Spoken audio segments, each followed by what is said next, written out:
Let's do this.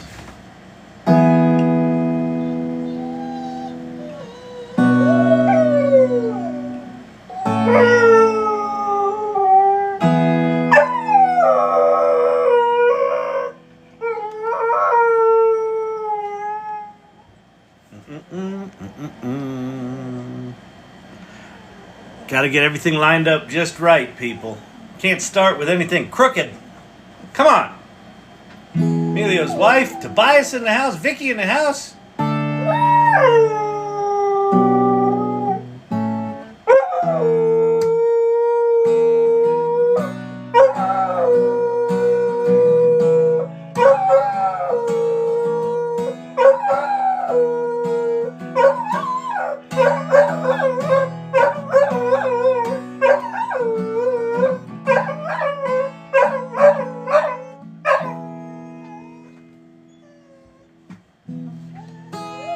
You're feeling nervous, aren't you, boy?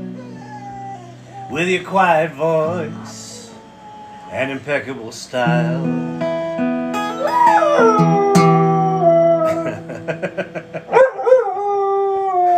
Don't ever let them steal your joy. Any gentle ways to keep them from running wild. They can kick dirt in your face, dress you down, and tell you that your place is in the middle when they hate the way you shine. I see you tugging on your shirt, trying to hide inside of it, hide how much it hurts. Let them laugh while they can. Let them spin, let them scatter in the wind. I've gone to the movies, I've seen how it ends, and the jokes on them.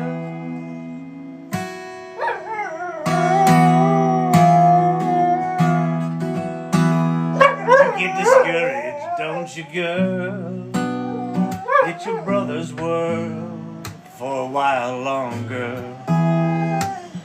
That's such a good line. It's your brother's world for a while longer.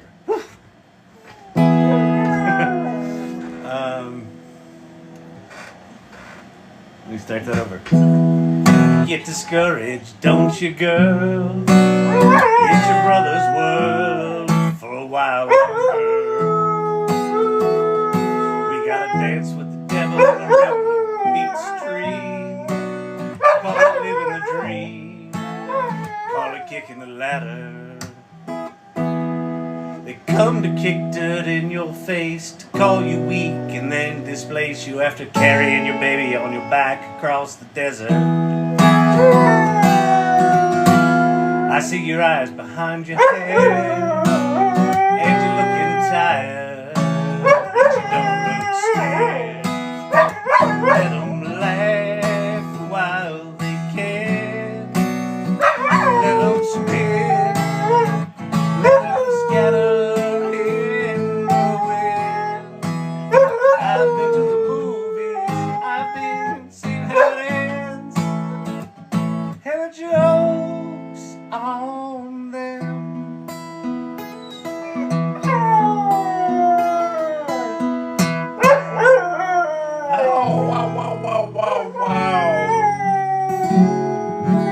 Good evening, good people. We got a light crowd in here tonight, so boost away, tap away. Let's get some folks in here. Kyle with the business professional hair. I know, sometimes the hair and makeup crew, they do all right. I mean, it's a crew of 4 people, so you'd think, one night out of 5 they could hit it.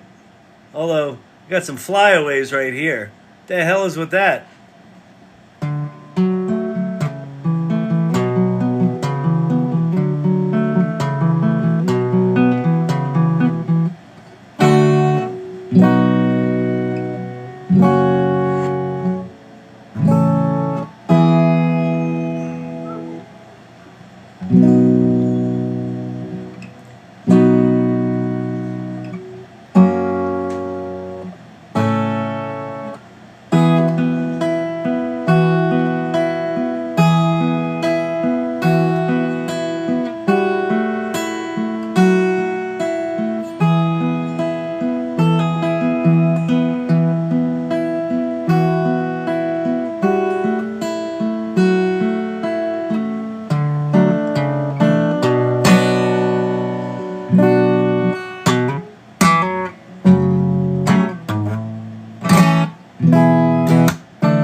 TikTok. Welcome, welcome, welcome. My name's Kyle Shannon. I'm calling it Shady Car Salesman hair. Yeah, at least it's not... at least it's not 70s carpet salesman hair. It's definitely... this one's a baby. It's got low miles. Fantastic. She's a little old lady. She drove it in. She's like, I don't want to drive anymore. The only car she bought it in 1972. She drove it from there to the grocery store and back 2 times a week. We don't do Carfax here. You don't need Carfax. It's just this one in particular. Maybe she got hit by a grocery cart on a windy day once. You know what I mean?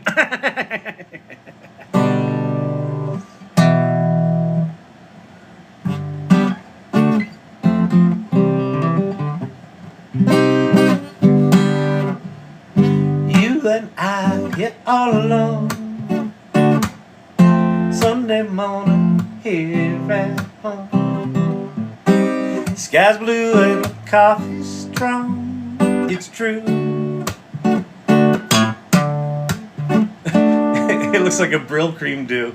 Man, Brill Cream, I think that's just beyond Gen X. That's some boomer shit. You and I here all alone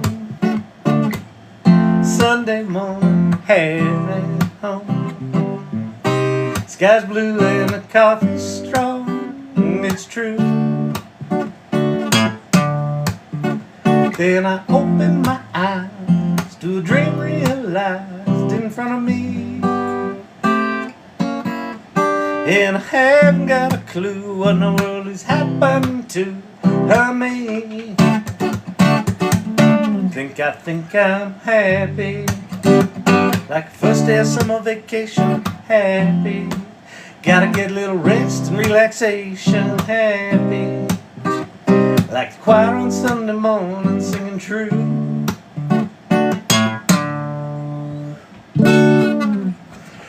Alrighty, fantastic. My name's Kyle Shannon. This is the AI Learning Lab. We got the Kevin McAllister Home Alone shirt on. I don't know if you remember Kevin McAllister. Fine young man. Very resourceful. Kevin!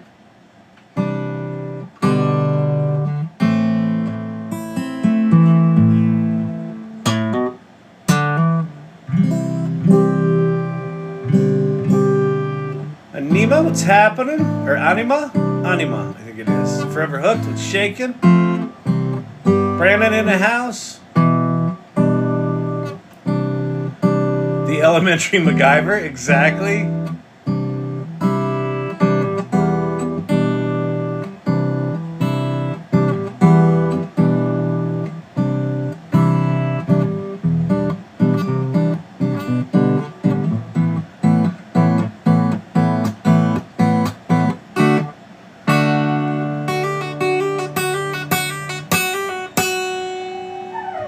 You like that one?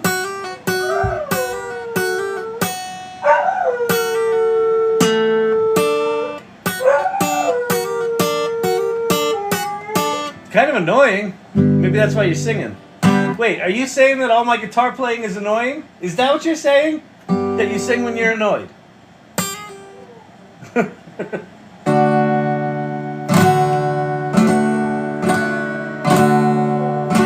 Champy, sing it. Sing, Champy, sing.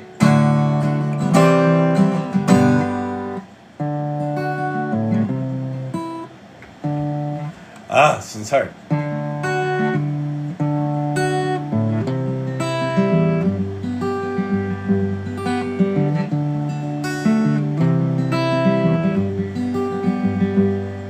Ten 10,000 words swarm around my head. I think that's too low.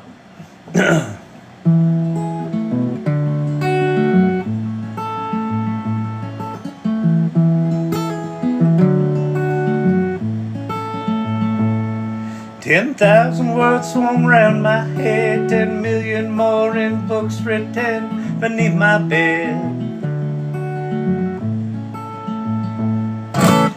I wrote or read them all when searching in the swarm. Still can't find how to hold my hands. And I know you need me in the next room over. I am stuck in here all paralyzed. 4 months I got myself in ruts. Too much time spinning mirrors framed in yellow walls. Ain't it like most people? I'm no different. Like to talk on things we don't know about. Well, ain't it like most people? I'm no different. Like to talk on things we don't know about.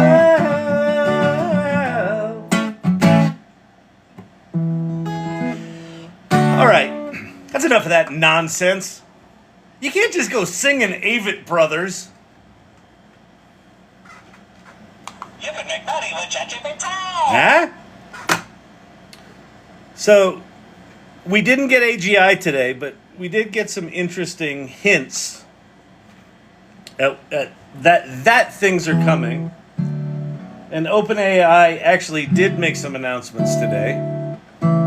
Except Kyle, most people respond to the AI like Marv with the spider on his face.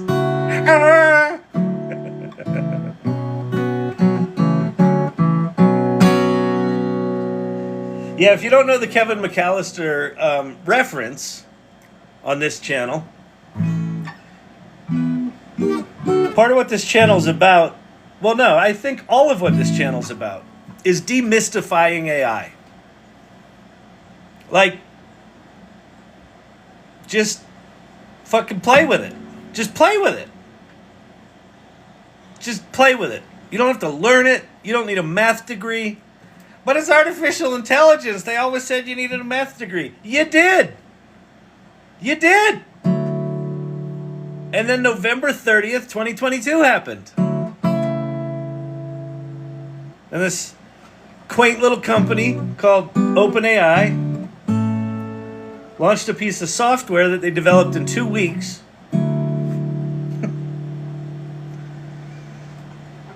The reason they could launch it in 2 weeks was because it was the example program in the documentation for the GPT API.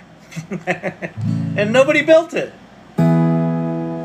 So they built it, and it was ChatGPT. And all of a sudden, all the power of generative AI was sitting behind this simple little box that looked like a Google search box. And so the Kevin McAllister reference is, it is my hope that if you're here and you're like, why are we watching an old guy sort of play guitar? Is he wearing a Kevin McAllister t-shirt? It is my hope that you play with generative AI. And if you haven't played with it ever, right now, while I'm rambling, go to a web browser and type in chatgpt.com and ask it to write you a poem about, and then give it a subject, or an epic poem about, or have it write you a marketing plan. And it is my hope that you play with AI long enough to have your first Kevin McAllister moment, which is this moment.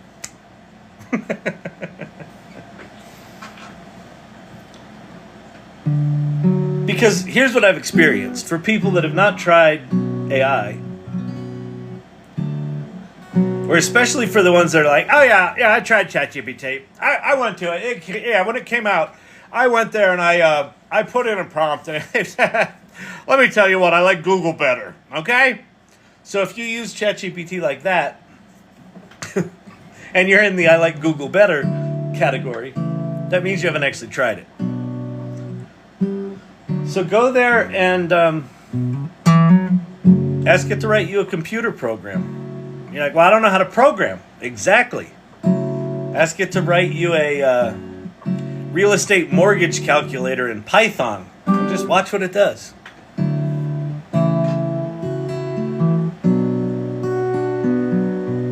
And today, OpenAI actually opened up image generation, DALL-E image generation for free for everyone. Now, if you're a free user, you get 2 images a day, which is like laughably low. Normally, they'll give you like 5 or 10. They're giving you 2. So go to ChatGPT and ask it to make you an image of, it doesn't matter, and then watch what it does.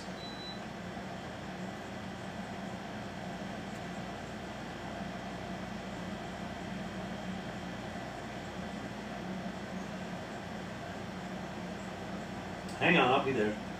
Calm down. I had to adjust my air conditioner vent angle because it was all blowing the cold air up there, and I need it on my shiny fucking head. More free stuff we have to pay for, exactly. Are we holding? No, I was just fixing the air conditioner.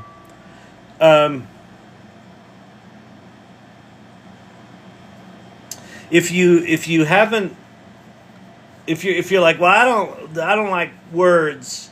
Words confuse me. The rumor is that a model named Sus Column R on the AI battle site may be an early. Oh, that's beautiful. Who sent that? Whoever just sent that gift, that was fucking gorgeous. Thank you for that. Okay, Sus Column R in the AI battle site might be an early strawberry. All right, good. That's great. Verify. Wait, verifier. Verifier. I get it. Verifier. Nice. Good name. Solid name. All right, we'll go check that out. We'll go to the battle site and see if we can find it. I didn't see it last night, so I didn't know what it was called. Sus Column R. Okay.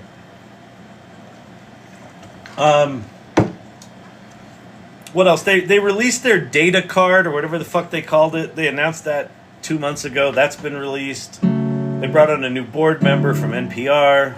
That happened. Oh, the other thing I was going to say is, if you're like, I don't like words. Words are fancy. Large language models intimidate me. I don't like words so good. If you like music? Oh yeah, I like music. Go to Suno, SUNO.ai. Right now. Don't wait for Aunt Martha to finish the souffle. I don't think Aunt Martha would be baking a souffle, would she? Don't wait for Aunt Martha to finish baking the green bean casserole. Wasn't that good? Anyone else grow up white trash? Green bean casserole with the dried onions on top? Cream and mushroom soup? Come on, people.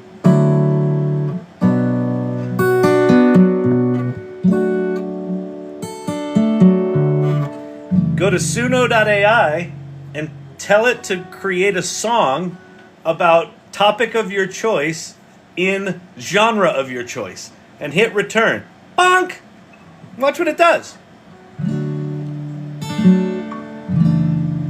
If you haven't had a Kevin McAllister moment yet with AI, you're not doing it right. Because this stuff is just fucking remarkable.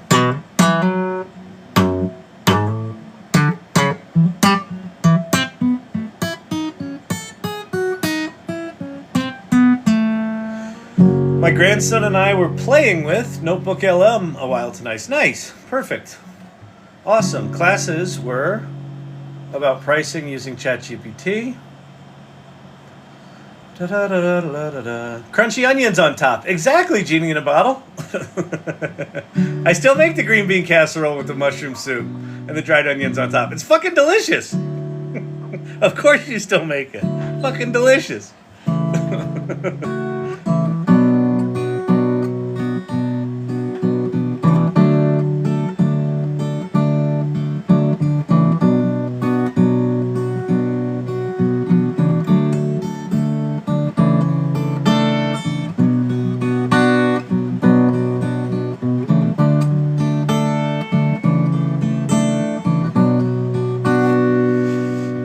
What are we gonna do? Wasn't it French's onions or something like that? Yeah, French's fried onions. I think, yeah, French's fried onions in a can. And it was like a can that, like, should have felt heavy like a soup can, but it was really light because they were, dehydrated or whatever they were, air dried or whatever the hell you do with a fried onion that you're gonna sell shelf stable. Only French's, yeah. Well, that's the thing. When you're dealing with certain of the white trash foods, you got to go with the brand names. You get generic fried onions, they're going to be soggy, they're going to be flavorless. You don't want to go there. You go with the French's. Absolutely right, Joker. Canned green beans. Oh, I'm sorry. If in any way I implied you use fresh green beans, absolutely not. It's the canned green beans, and if you're fancy, if you came from the fancy part of town, you use the sliced green beans that were like long and skinny. Like, cut on an angle. The trashy white trash, they did the whole green beans.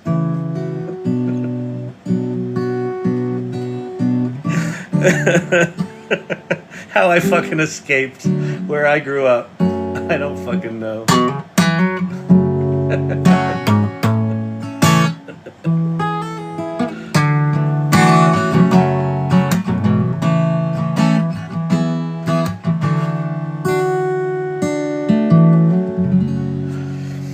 Oh man, we had our brand name demands and we liked it. Exactly. French green beans, exactly. That's the fancy green beans. The French green beans in the can with the French's fried onions and Campbell's cream of mushroom soup. You don't get that Kroger's cream of mushroom soup. If you get the Kroger's cream of mushroom soup, you're a heathen. You're not allowed to the block party. I'm curious how the Gen X experience of growing up was so universal. It really was fun. Well, here's one of the things, Archetypal Architect, is we grew up with 3 TV stations, right? We grew up without alternative entertainment. If you wanted to learn something, you had to go to the fucking library and learn the Dewey Decimal System, right? Like, there was like 6 things to do. And so consequently, there wasn't like the proliferation of like the I forget what they call it in groceries. I think it's called slotting fees, right? Once grocery stores realized, wait a minute, the shelves at eye level are, shit sells more there, so we can charge the manufacturers. The minute grocery stores went with slotting fees, all the manufacturers we got to get as many different SKUs, so as many different products as possible. So when we grew up, there was whole green beans, French green beans. There was 2 kinds of green beans, 3 different brands. That was it. Now you got blueberry flavored green beans and shrimp husk green beans. Oh man, you can take the kid out of the trailer park, but you can't take the trailer park out of the kid. So true. It is so true. I actually grew up near Mr. K, where he lives right now.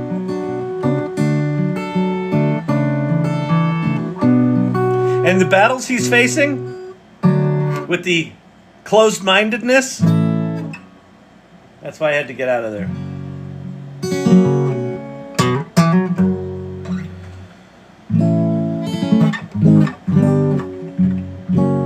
Isn't it funny? There's some people. One of the things that I liked about living in New York City, I know this doesn't have anything to do with AI, but fuck it. One of the things I liked living in New York City is that everyone in New York City, everyone that comes to New York City, they come there because for the most part, they had to leave where they grew up. Right? Like, people are motivated to go there to pursue something. Like, they're motivated so strongly, they had to escape so strongly that they go to the toughest fucking city in the world to try to make it. And it's like, like the story was very universal, and there's something about that energy. Like in my graduating class from high school, I think it was like 250 people. Out of 250 people, 4 were leaving town. 4. And I remember talking about, it's 12th grade, we're graduating. I'm getting the fuck out of here. You getting out of here? And they're like, no. Why would you leave here? And my response was like, why would you stay?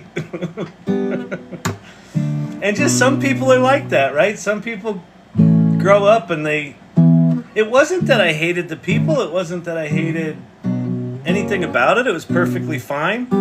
But like the thought of staying there just felt like, well, why would you do it? It literally couldn't register in the gray matter. And what was fascinating about it was, to the people that were like, well, why would you leave? It couldn't register for them why you would want to be anywhere else other than that, and especially not New York City. Fucking crazy. I couldn't wait to get out. I wanted adventure. Yeah, exactly. It's like there's a fucking world out there. There's a thing. And I was really into acting. So I did a year in community college. And I only did that because, I don't know, like I didn't register in time or something like that. So I had to do a year in community college, or not a community college, like the York branch of Penn State. And then I transferred to the main campus, Penn State, Maine. And then I was supposed to go. I had a full scholarship to the Alabama Shakespeare Festival, which sounds like an oxymoron, but they actually had a really nice theater down there. From A1 to French green beans, you never know what you're going to get. Welcome to Chat ADD.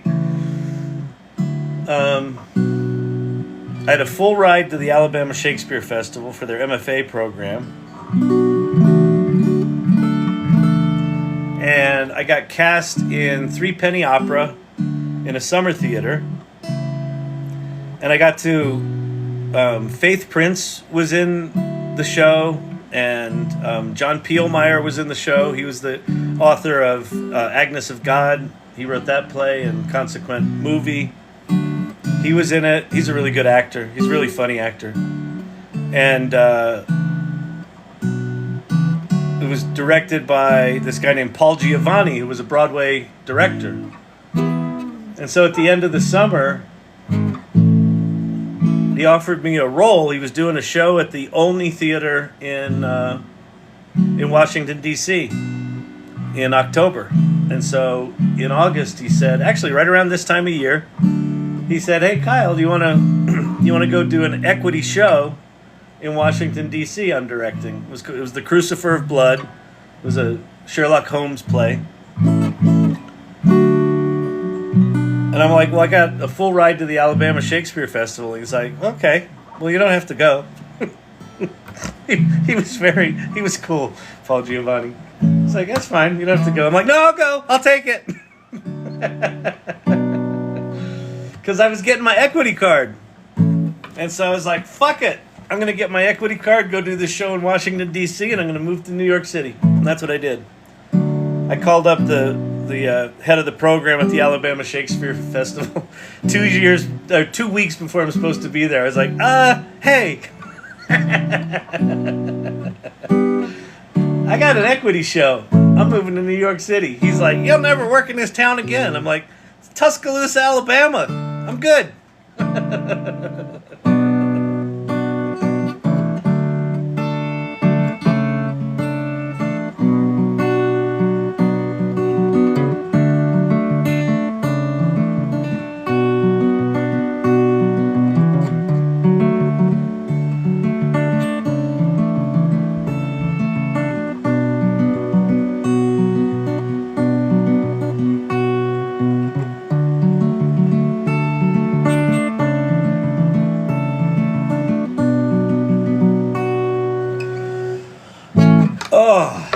All right, good decision. Yeah, it was a great decision actually. Oh, you want to know something fucking amazing? So, I worked with John Peelmeyer in the summer of '87.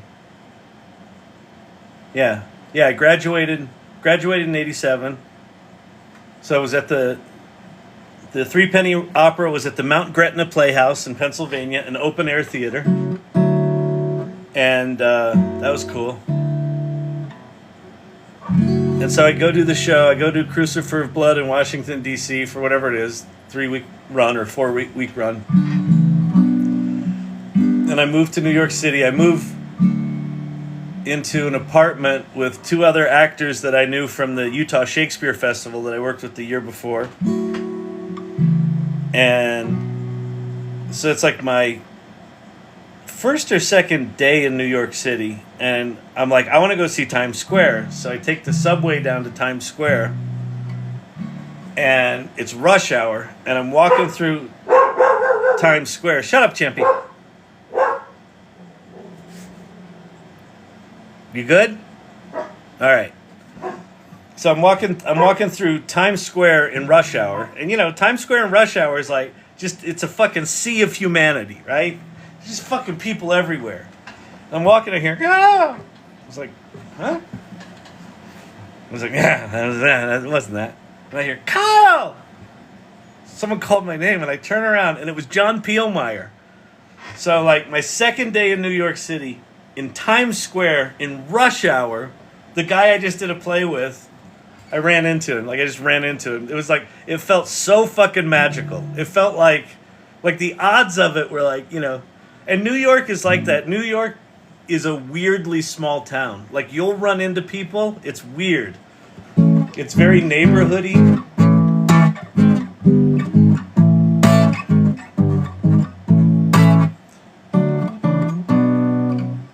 And people are actually a hell of a lot warmer than you think they are. They're loud, but they really give a shit. Yeah, there's something about a New York City energy that's just this directed, it's like a focused energy.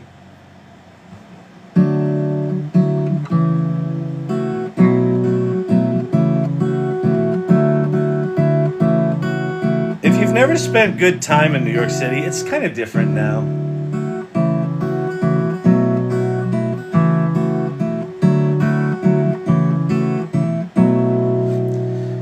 But there's just something remarkable about doing anything in a city where most people are there because they chose to be there. They're there because, they're there to accomplish something. Like whether it's a restaurant or a fucking food cart or, a farmer's market stand or a play. Like, people are just like, I'm gonna fucking do it. I'm gonna fucking do it. Yeah, that's crazy. Heard my name called twice in New York City. Wild. And I lived in Oklahoma. Yeah, it's weird, man. It's weird. The other thing that is not you can't really describe is driving in New York City. So driving in New York City, I fucking love it. It's like if you've got ADD. So there's something about driving in ADD. Like, ADD people tend to be good drivers because they're like taking everything in. They're synthesizing all the information, everything, right? Well, in New York City, when you're driving, if you have any instinct of politeness, you just get eaten alive, right? Like, people just cut you off. And so what you have to do is you just have to, the lines on the street don't matter. And what you have to do is you have to get into this video game zone where all you're looking at is the relationships between cars. And so if you see the cars doing this, you're like, ooh, I can get in that space. So you see the cars do this, you jump into that space. And you just constantly zoom, zoom, zoom. It's a fucking blast.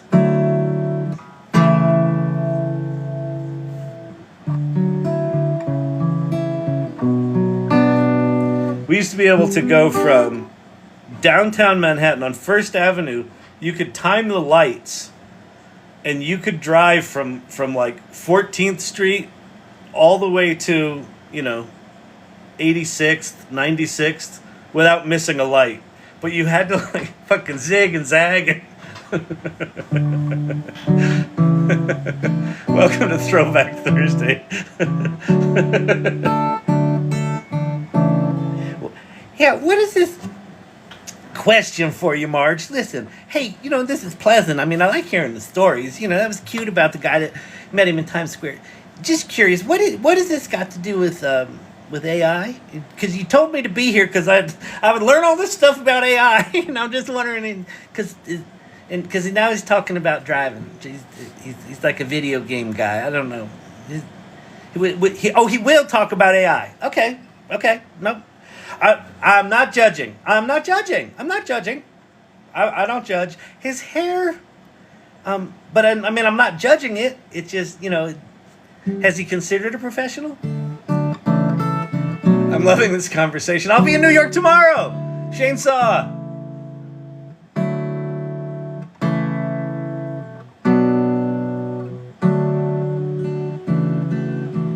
Go to Canal Street. And walk around on the east side of Canal Street. Below Canal Street is Chinatown, and above Canal Street is Little Italy. Those two neighborhoods are still relatively not overblown with European Prada stores. Soho. So when I moved out of East Harlem, I moved down to Thompson Street between Spring and Broome in Soho. Soho was fucking magical when I lived down there. And now Soho is it's fucking unrecognizable, and it's intolerable. It's like Dean and DeLuca and Whole Foods and just all fucking European designer stores. It's just not, like the neighborhoodness of it is gone. A 2-lane street means three lanes in New York City. It's true. Cam Catkin knows, because Cam Catkin from Cleveland ain't in Cleveland.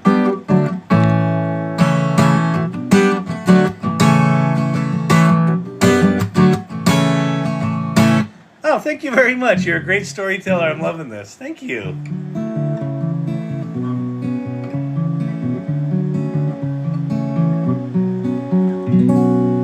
I'll tell you another story. We'll keep going. This is going to be Throwback Thursday. I like it. I'll tell you another story. I don't even know where to begin. I got so many. You know what's nice about being old? Well, about being old and, the noggin is still relatively intact.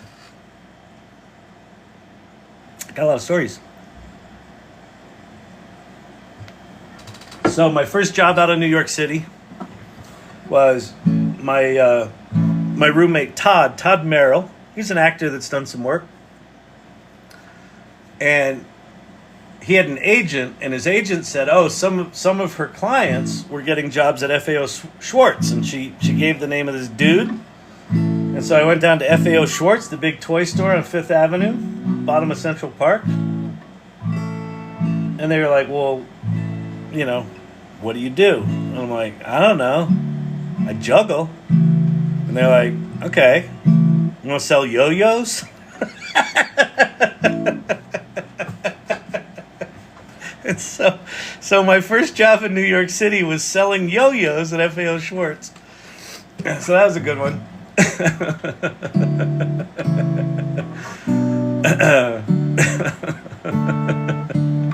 I met Walter Cronkite. I met Keith Richards. Oh man, that was cool. I stood right at the top of the escalator. You'd come up the escalator and I'd be there doing yo-yo tricks. Do you have access to the new voice mode? I don't think so. Let me see if I got it yet. It looks like they're rolling some shit out, but I don't think I've got it. No.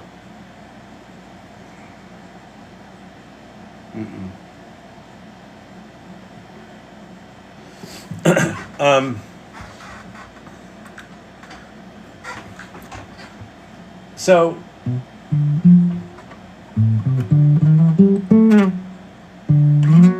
I'll tell you a story that will eventually circle back around to AI.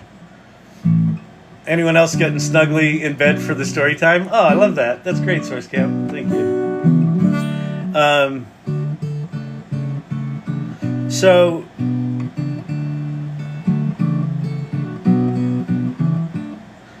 New York City's tough, right? So one of the challenges as an actor in New York City is you can't get work unless you have an equity card. You can't get an equity card unless you get hired. And then you can't get an agent unless you have work. And you can't get work if you don't have an agent. I heard some ideas. Oh, I need some ideas for trying voice, please. So SourceCamp has access to the new voice module. So if you have ideas, pop them in the comments. That's a great idea. So I joined sort of this acting class. It was called Drama Project. It was a workshop for playwrights and directors and actors had to audition to get in, and playwrights had to be invited, and directors had to be invited, and everybody paid $40 a month or whatever it was. And that's where I met my wife. And so we were doing this, and we were all trying to get work and trying to get agents and trying to get plays and trying to get auditions and all that shit. And what we decided was, well, why don't we just put on our own plays? And so we started a theater company called New Voice Theater. The producer was a guy named Evan Bergman. He had access to funds and could kind of fund it and get it off the ground. And so he did that for 4.5 years. And then after that, I got tired of doing free theater, and I was doing desktop publishing as my day job. So I'm, making annual reports for American Express down at World Trade Center, actually, or right across the street from it. And I'm doing desktop publishing, and then I decide I'm going to write myself an acting career. So my buddy Brian Dykstra, I said, I have this idea for a screenplay. And he goes, well, I have an idea for a screenplay. And I was like, well, shit, why don't we write a screenplay? So every night, how I do these things every night? It was a similar sort of commitment. Brian and I committed to write every night, 5 nights a week, all day Saturday and all day Sunday for a year. And so in a 2-year period, I wrote 5 screenplays with Brian, 1 on my own and 1 with another guy, and then 1 where it was Brian and it was 3 of us. And that was pretty cool. We started a fake management company called Outlaw Management because we didn't have agents. So we're like, well, fuck it, we'll be our own agents. So we got casting breakdowns. We were sending screenplays to Hollywood. We had a whole database of Hollywood producers we were sending screenplays to. So that's pretty cool. We got one of the screenplays optioned. We didn't sell any. And then we're coming back around to AI. Mod channel, please.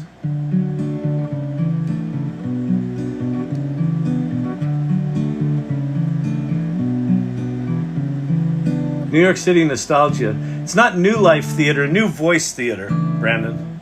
But that's cool.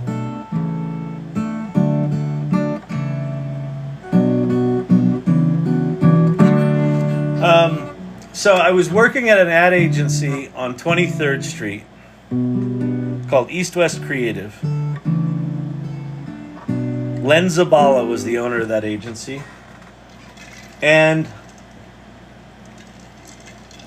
so this is 94. And I had just joined a dial-up bulletin board system. I don't know if you remember dial-up BBSs, but there was one in New York City. There was a dial-up BBS called Echo, started by Stacy Horn. And it was cool. It had like New York City, reporters, professional reporters were on there, hackers were on there. the famous hacker Fiber Optic was on there. We would have parties.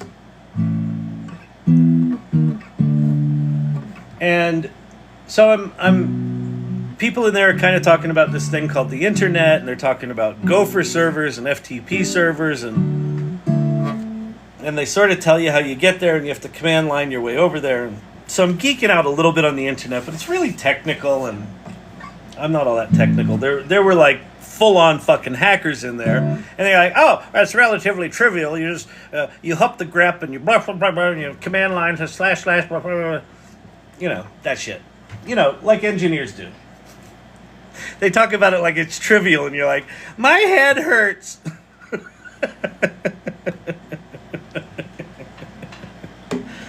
So all that was going on. And I remember seeing bus ads for Wired magazine. And it was the first issue of Wired magazine.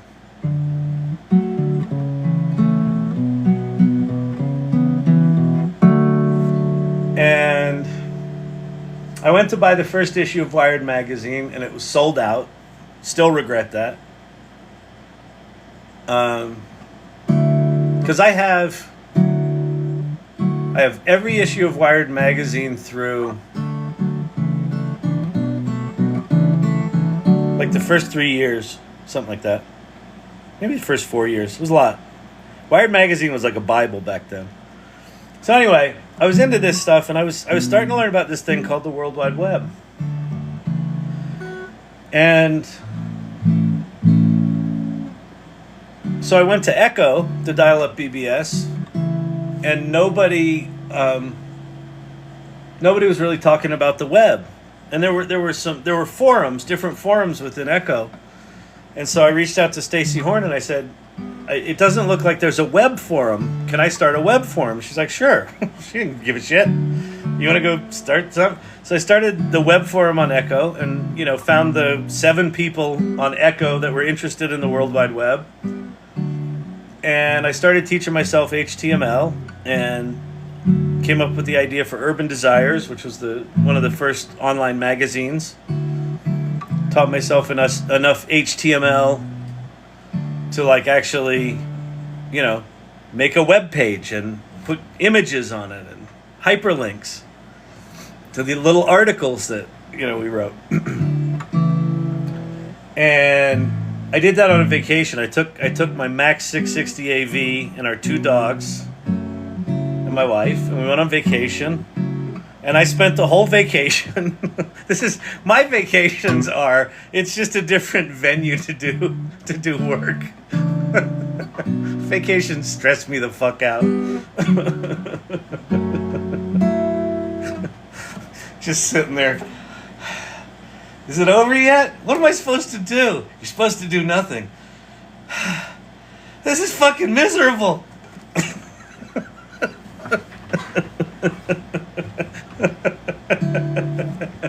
Good morning from Kenya. It's 5:49 a.m. Welcome from Kenya. Thank you for joining. So we're on vacation. So I make the first issue of Urban Desires. I made the logo. Took my graphic design skills and made me a logo. An interactive magazine of metropolitan passion. Desires.com. I had that URL. And so I get back from vacation to our apartment in Brooklyn, and I realize, in kind of a flop sweat, I made a website, but I don't know how to put it on the internet. Hey Kyle, you should really check out custom GPT I made for you tonight. It's very smart. Okay, I'll do that, Brandon. I'll definitely do that. I'll do it after this. That's super cool.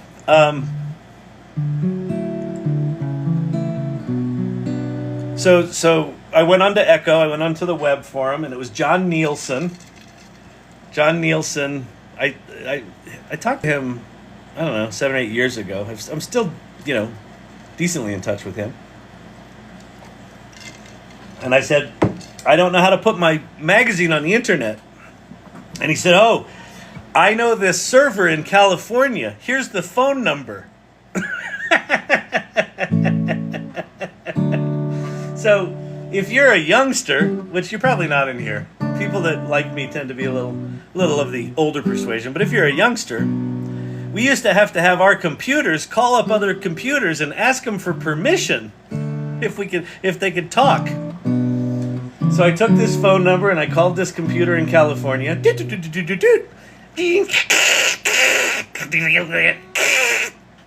Modem sound. And I uploaded my files to this computer in California, and then I was on the internet. I was like, well, that's cool. Now what? It's very anticlimactic. And then the world changed.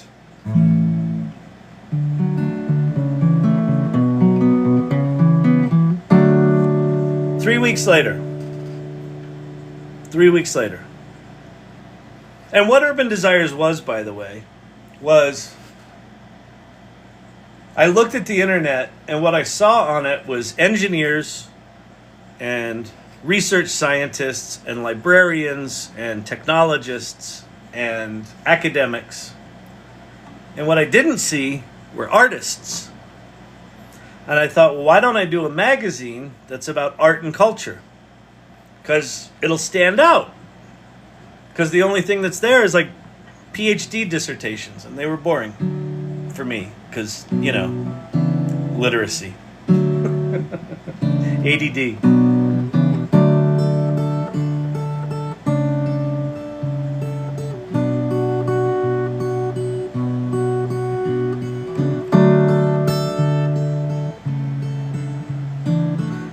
Yeah, there you go. I remember making a long-distance phone call to a BBS to download a PostScript font. I definitely did that.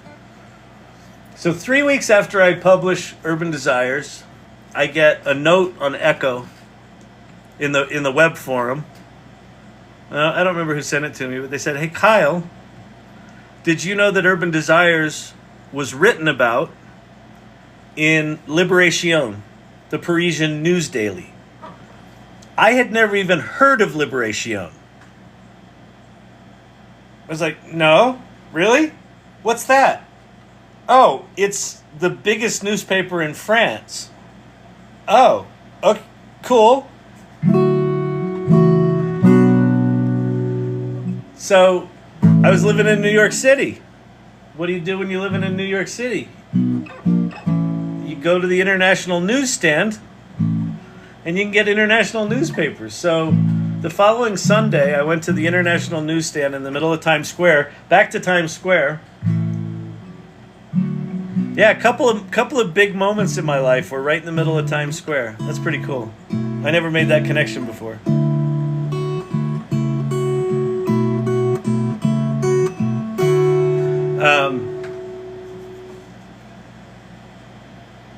And I buy the copy of Liberation, and I'm flipping through this newspaper, and then I just hit this page, and it says, in French, something, something, Urban Desires.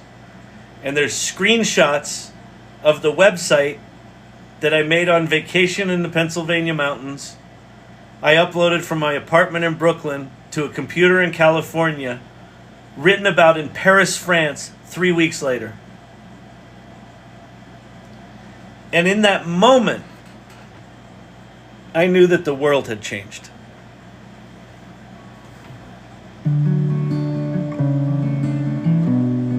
And I mean, like, it wasn't like, oh yeah, the world changed. It was like I had chills running up and down my body. I was like shaking. I was on the verge of tears. Because I was standing there with this piece of knowledge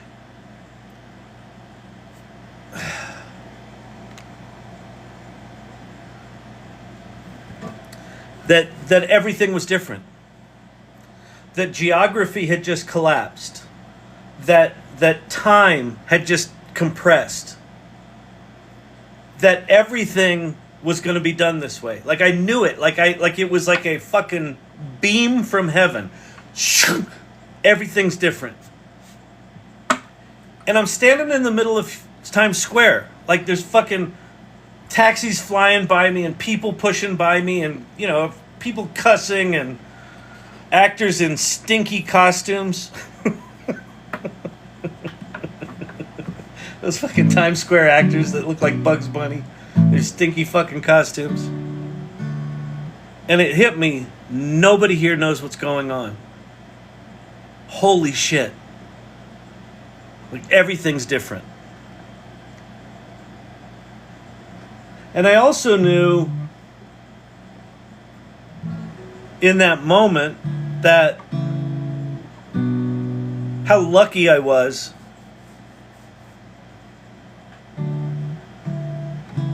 to be in any way participating in it. Because when I was in 7th grade, I walked into my first classroom, a math classroom, and there were Radio Shack TRS-80s on every desk. And we learned basic programming on Trash 80s in 1977. And I remember having a realization then that PCs were going to change everything, and that it felt very much like this must have been what being alive when the printing press was invented was like. And I remember being heartbroken that I was just too young to be at the beginning, at the start of the PC revolution. And I knew that these things don't come along that often, so I figured in my lifetime that was it, that I missed it. And I was actually really sad about that for a long time. And so standing there in Times Square, holding this newspaper with this big article in French of my online magazine, and realizing, oh my God, this is one of those. This is one of those technologies.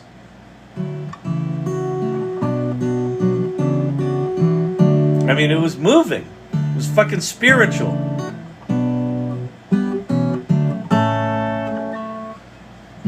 And so, you know, I also started agency.com. So once I kind of had, you know, epiphanies about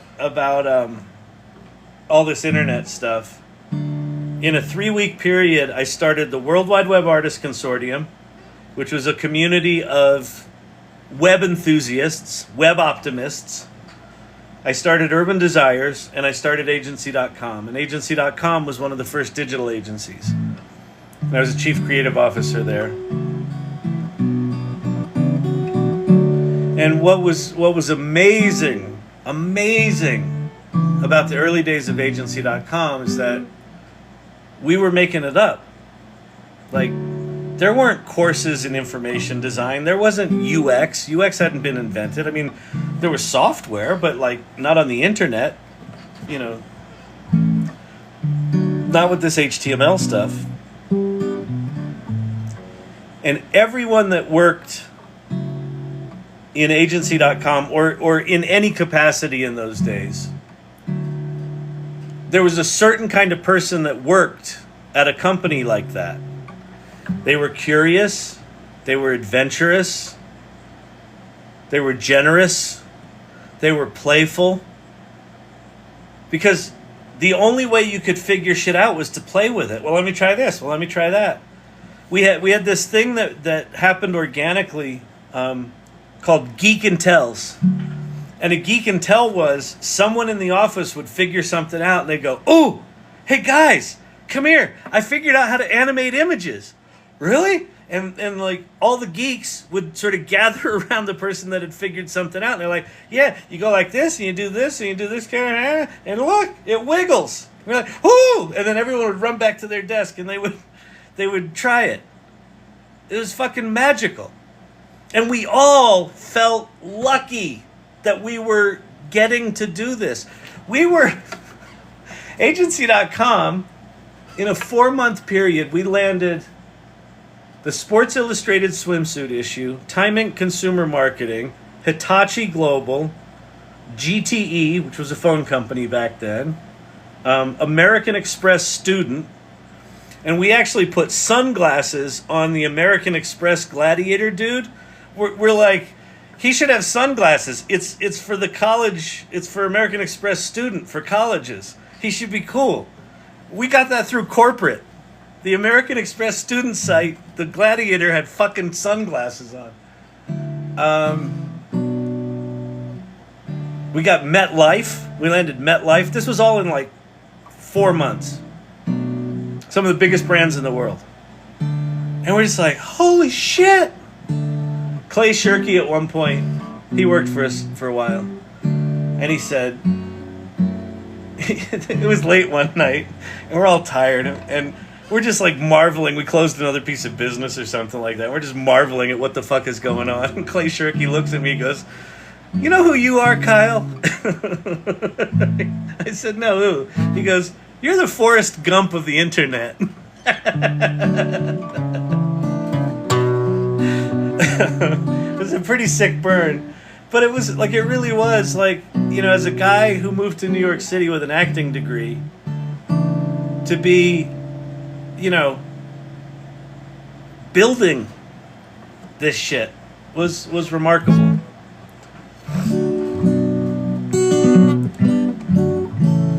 So, flash forward.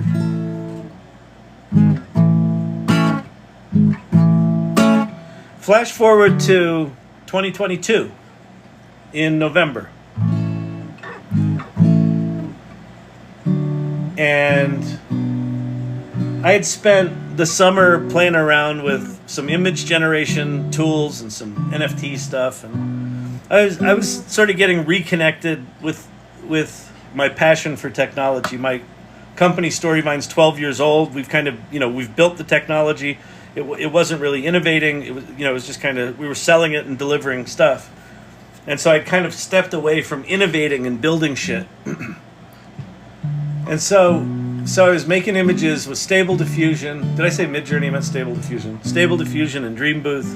Started a little art project called Kyle Shannon Dreams. If you want to see it, go to Instagram, Kyle Shannon Dreams.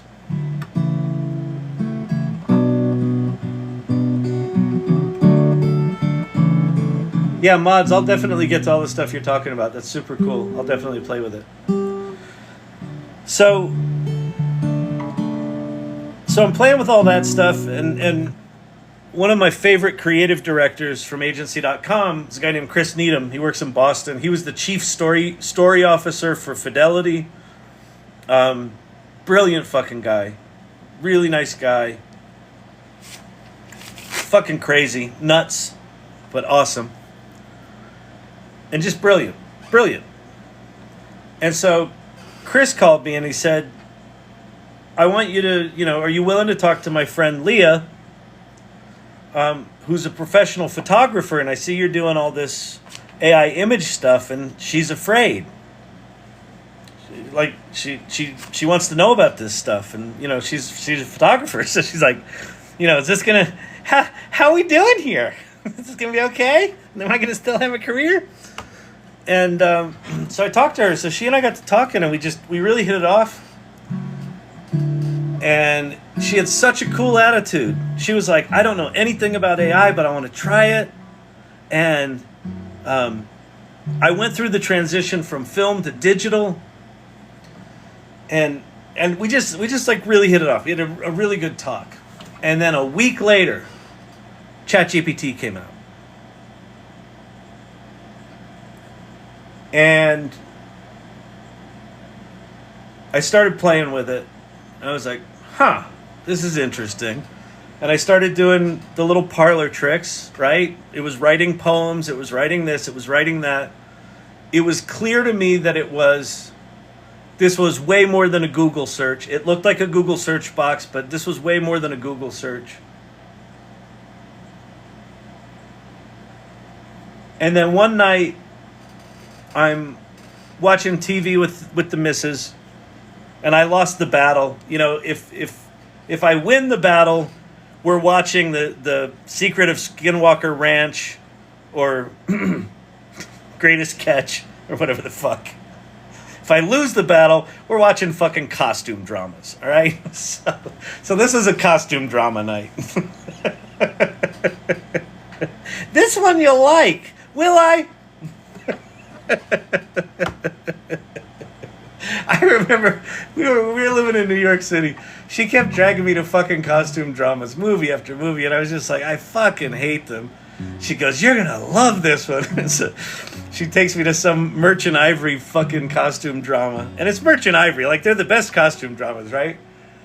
And we're fucking, I used to make fun of them because I'm like, they always have the same plot. They always have the butler that comes in and says this. And so we're watching this movie in the theater.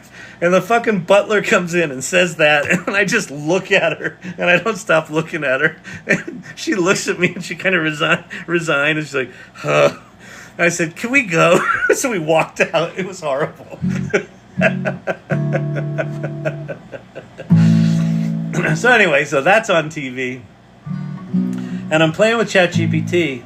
And for years, you know, I've been thinking about getting back into programming or building or something, and people are like, oh, you should learn Python, you should learn Python, you should learn Python. And I'm like, oh, I should learn Python, I should learn Python, I should learn Python. And then I would try to go learn Python, and I'm like, oh God, this feels like work. I actually have to learn this. And I would go Google shit, and there'd be like tutorials, and I'd look at the tutorial, and I'm like, I don't want to fucking, So I never learned Python. But I heard ChatGPT could write code. So I went to ChatGPT and I said, give me some Python code that takes an input and like processes it or stores it, or I forget what I said. And it just vomited out this code. I was like, oh, cool. And then I had this panicked moment where I realized I don't know how to run Python code. Like, I haven't done this shit in decades.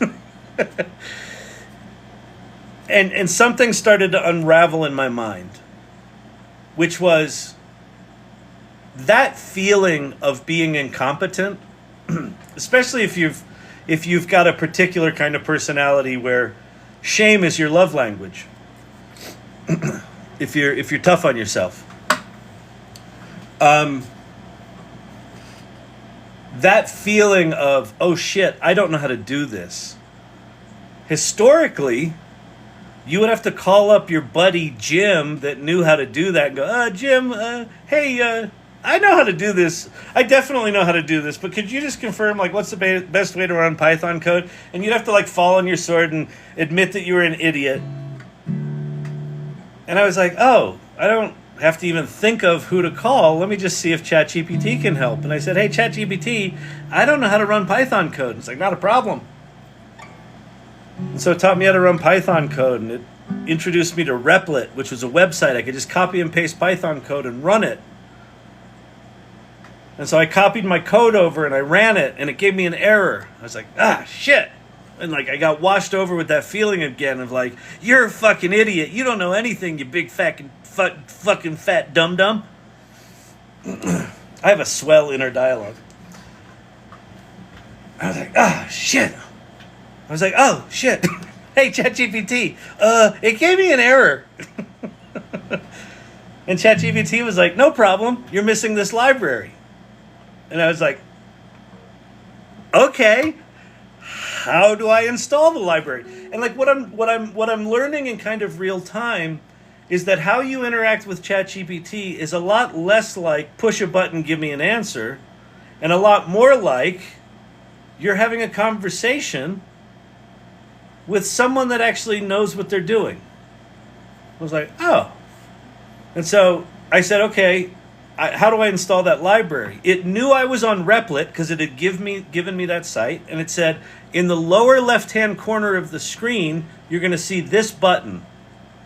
And I flipped over and I looked at the lower left-hand corner of the screen, and there was that button. And so I clicked on it, and I went back to ChatGPT and said, in the upper right-hand corner, you're going to then search for this library, and I searched for it, and then you're going to hit install. And then I hit submit, and then it worked. I hit play, and the code worked. I was like, holy shit! I just got Python code to run. This was within 3 minutes. Within 90 minutes, I had written a fully functional Python application that was making API calls to OpenAI, taking an input from a user and generating 5 pieces of social media content. It was fucking remarkable. Like, my face fucking melted. It was my first true Kevin McAllister moment. It was... I'm like, honey, you can't believe what just... She's like, that's nice.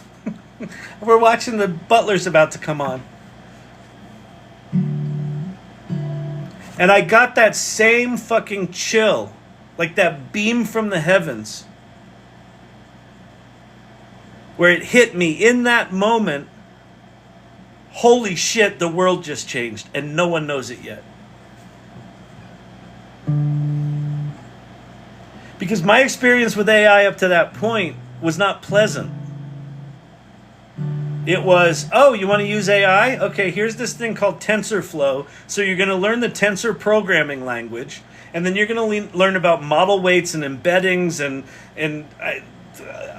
huh? What? A degree from Stanford would be preferred if you're going to do this. But, we made it easy for you. It was horrible. And here I was sitting on the other side of a 90-minute application development conversation I had where I wrote a Python application. But I didn't write a line of Python code. And I flashed back to standing in Times Square in New York City, holding that newspaper. And I said, holy shit, this is one of those. Here we go again. That night, I started this TikTok channel. That night, I sent a note to Leah Fasten and I said, let's start the Ai Salon.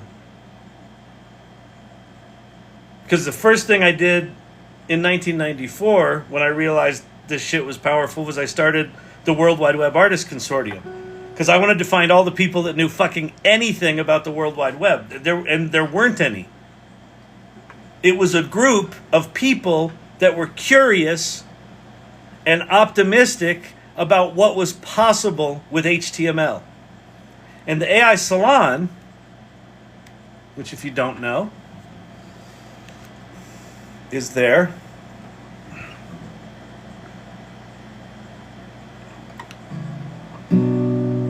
Is that community for AI, for generative AI. Not just AI, generative AI. The birth of what this group is about was November 30th, 2022.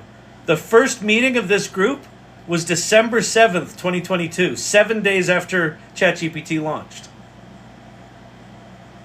Because the thing I learned in 1994 is the most important thing, if you're at the beginning of a transformative technology movement,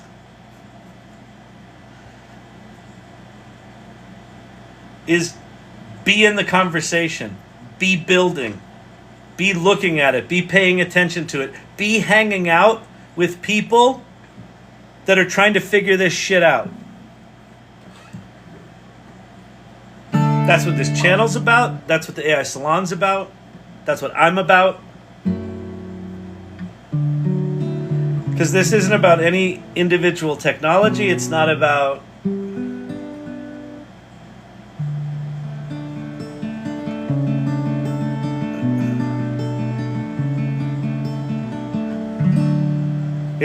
courses and workshops. At this stage of the industry, none of that stuff is relevant other than if the workshop can get you the confidence to feel like you can jump in, great. But you don't need those workshops.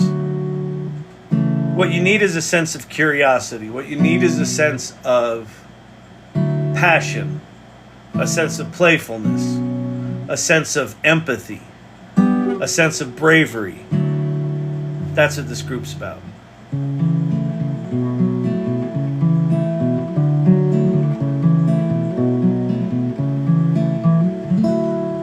I've been doing these lives every night for 18 months. I recently started taking weekends off, so I've been doing it 5 nights a week recently after the first year.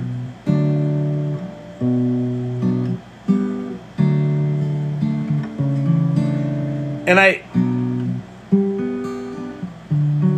kind of stupidly grateful for AI Learning Lab and AI Salon, learning and growing, moments that make me smile. Oh, that's awesome.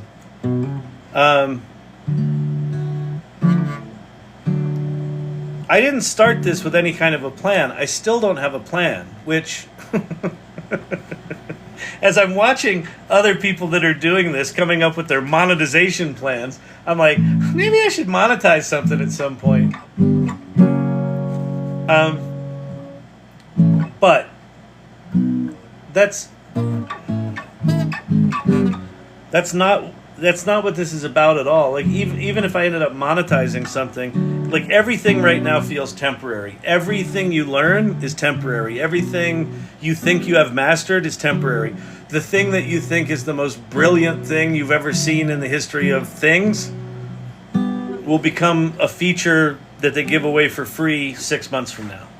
And that's how it was with the World Wide Web. Like all the innovations. Like I remember the day we figured out how to make a banner ad that had animation in it.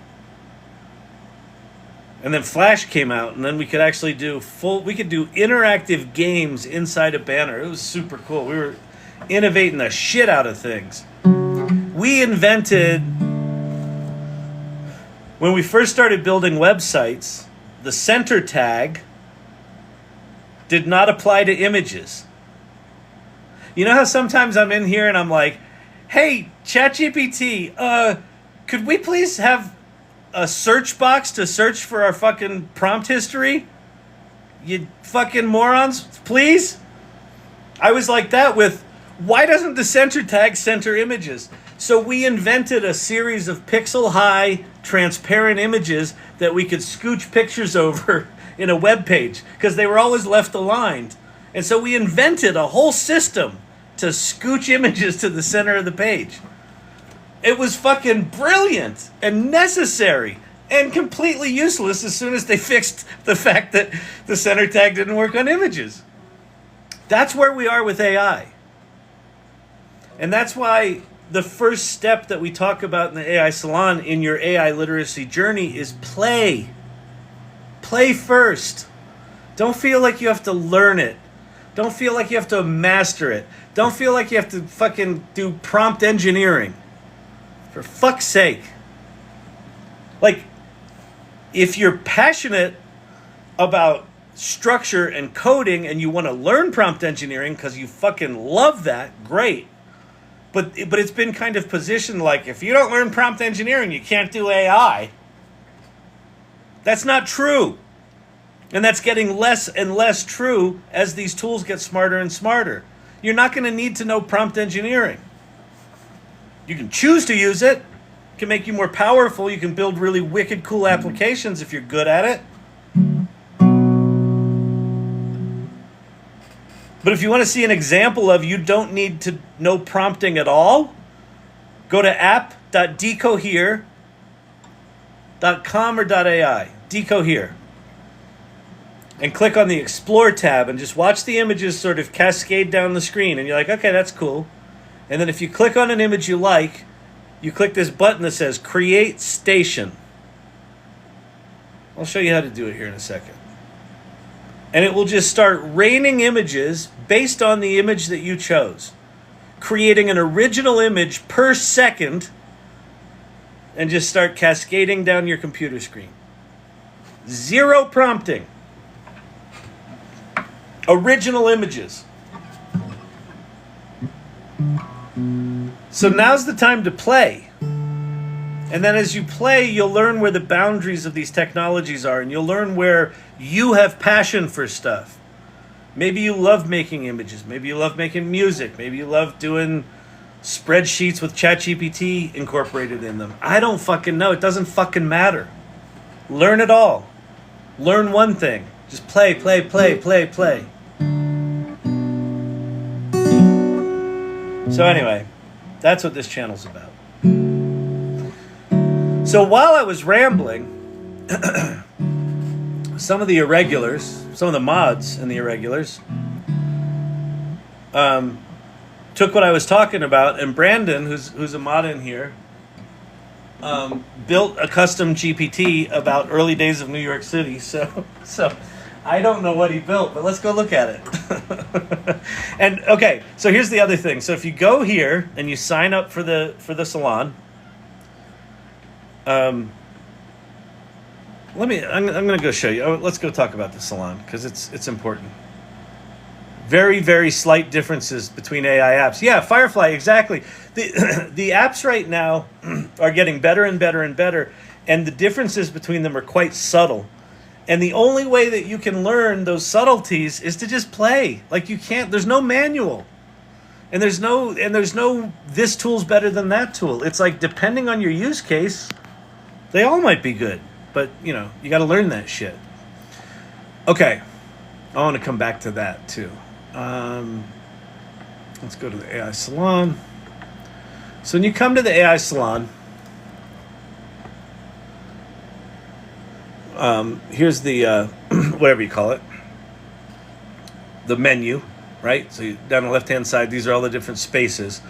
First one you land on is called Welcome to the Salon. And you can read about what we're about.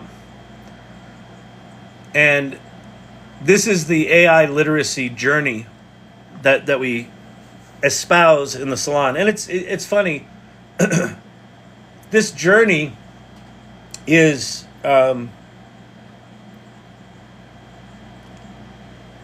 it's just an articulation of what was already happening here. Oh yeah, and this is free, by the way. Thank you, Gavin. What we found, what we realized is that people that were coming into the salon, there was something about the salon that was different. There's lots of AI groups out there, but most of them are about the technology, or they're about the coding, or they're about the different models, they're about open source, whatever. And there was something about the salon that there was a joy to it. But people were getting really interesting shit done. And then there was also this thing happening where people in this community, like even ones that were super anxious about public speaking or like to be in the background, were kind of stepping up and sharing what they learned and leading. There was this generosity in people's willingness, this bravery in people's willingness to help each other out, support each other. And so these three things are an articulation of that. Play first, mindfully create, generously lead. And so we've got that written out. You can look at that. And then these are the values. So these are the values of how this group is naturally evolved, that it's a group full of people that are curious, that are playful. Like imagine being in a place where when some new technology comes out that's going to totally blow up some previous technology, rather than going, oh crap, now I got to learn a new thing, this group's like, oh cool, we get something new to play with. There's a playfulness, there's a joy in the curiosity. There's also a thing happens in this community that I've seen very rarely is communities are funny because, when they start out, everyone's new and everyone's a novice. And what's happened over 18 months that we've been doing this is there's a lot of people in the AI Salon that I would argue are like, top class in terms of AI strategy, AI implementation, using generative AI to do amazing things. And so when new people come into the community, they don't get made fun of, they don't get ignored. Like the people that show up are like, hey, welcome, come on in. Let us give you a hand. Bravery. This is a group that's willing to just fucking step up and do it, or willing to say, all right, I'm going to go tell my boss he needs to do something about AI and I want him to make me the AI czar. And they go do it, and then they are. And then there's this generosity thing, or this is a group that, like the mods and the irregulars that show up here night after night after night become like this amazingly generous group that support me and support each other and support new people. And when trolls come in and try to be dicks, they're like, they treat them with empathy. Unless they're total dicks, and then out the door they go. But that doesn't happen very much because when you enter a group that's got this level of compassion and generosity and clarity, there's not a lot of room for people to come in and just fuck with it, which is really, really special. So that's the AI Salon, so you should join it. The other thing you should do is under the community section, this first little link here is called Introduce Yourself. So Randy Boker, I don't know if you're listening right now, but Randy Boker 11 minutes ago introduced himself. Here to learn about the newfangled tech, bore people with stories about submarines and nuclear power, and meet people currently working on setting up, this is so cool. Oh, that's a beautiful image too. Currently working on setting up a local LLM RAG using LM Studio, anything LLM, considering shifting the RAG to group RAG. Personally, I look over work product and explain people's failings to human beings, software quality assurance, right? Nice, generous introduction with a nice picture. Go introduce yourself. Use your real name. Use your photo if you can. Become a known member of this community. That'll be really important in the future. And then if you scroll way down toward the bottom, there's a little section called Community Clubs. And at the top of that community club is this thing called AI Irregulars. And that's us. The irregulars are people that show up to this live night after night after night. Some of them have been doing it for more than a year. Every fucking night. You'd think I'd be tired of them. Well, no, I think they'd be tired of me. The world just changed. Yeah. Exactly. I wasn't quite that skinny back then, but I was a little more dapper. No, Mommy, I want Uncle Kyle to read me a bedtime story. You guys are awesome. But anyway, you can do this, right? So as I'm talking, if you're inspired, go make an image in Midjourney or DALL-E or whatever and post it in here, and then you can have conversations with people. It's amazing. So anyway, so Brandon built us a custom GPT. New York City nostalgia, your guide to the New York City vibrant late 90s scene, recalling the best spots, culture, and memories. Oh, this is awesome. What are the must-visit spots in New York City in the late 90s? Tell me about nightlife. Remind me of the best restaurants and cafes. What were some iconic ad campaigns? That's great. So let's go must-visit spots. Clubbing in the meat packing district. Yep, for sure. Max Fish on the Lower East Side. Serendipity 3 on the Upper East Side. CBGB's, of course. When that thing fucking closed, that was heartbreaking. St. Mark's Place. Yep. Trash and Vaudeville. Bethesda Terrace. Katz's Deli. Still go to Katz's Deli. Union Square. Union Square was where I saw the bus with the Wired ad that made me want to get into the World Wide Web stuff. Windows on the World, the Village Vanguard. So cool. So let's see. What do you know about New Voice Theatre? Let's see if it knows. New Voice. Well, look at this. New Voice Theater was an off-Broadway theater company based in New York City during the 90s, known for its commitment to nurturing new voices in the theater world, hence the name. Creative hub for emerging playwrights, directors, and actors. Yep. Company was particularly recognized for focusing on the production of original works that dealt with contemporary issues. New Voice Theater wasn't afraid to tackle bold things. Theater's productions. Da-da-da-da. Yeah, very cool. Let's see. Let's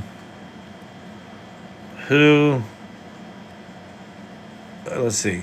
What was Kyle Shannon known for? I was a prominent figure in digital and advertising world. He co-founded agency.com. Wonder if it got at Urban Desires. Tell me about Urban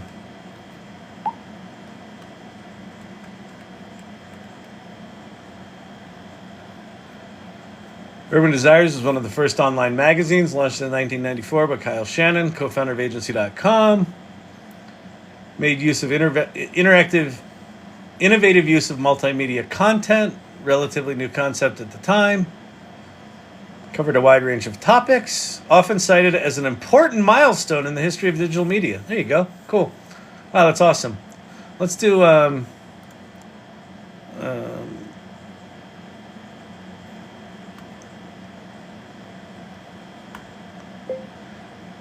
make me a 16 by 9 wide image of the International Newsstand in Times Square in 1994.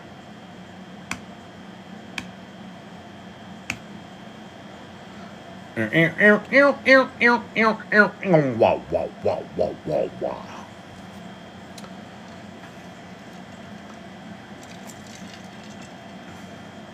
you go.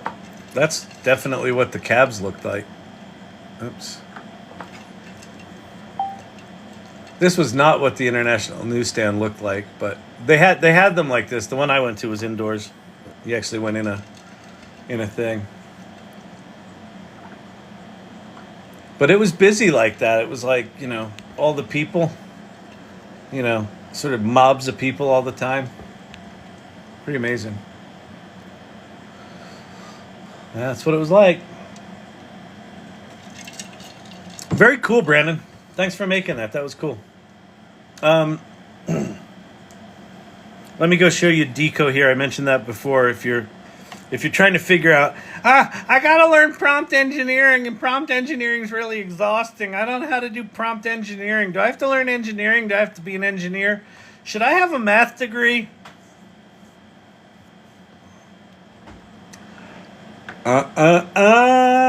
So we're gonna go to app.decohere.ai.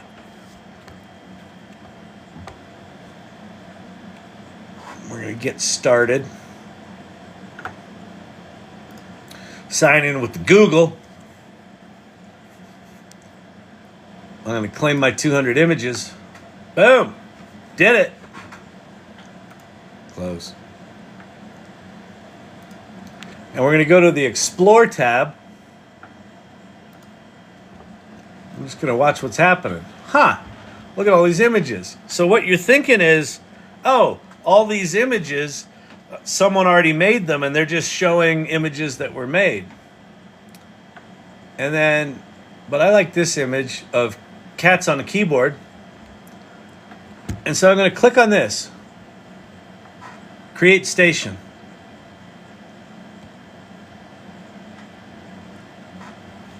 And so we're now just going to sit here and watch this thing generate original images. These have never been seen before in the history of the world, with no prompting.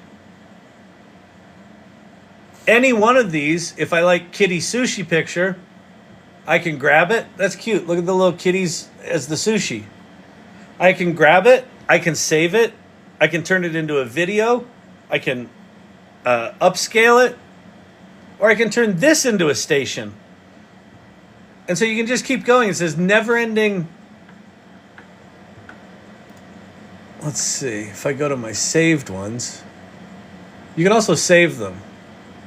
Here's one of my favorite ones that I saved. Someone just sent me a gift. Thank you for that. So like this was a station that I made that I liked how it did what it did. And I can just go back to it now. And then, I love this image. And then I can turn this into a station. Create station. App.decohere.ai. What a title for a song, Cats on the Keyboard. The cat's on the keyboard and he's walking hard. Fucked up my email to my boss.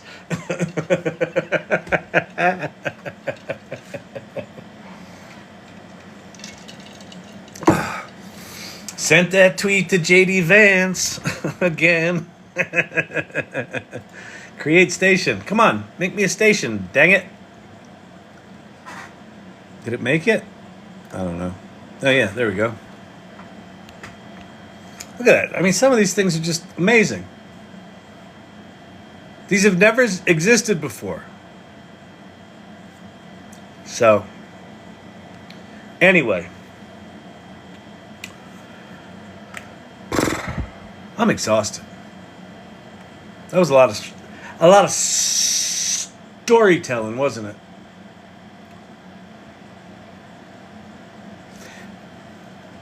it?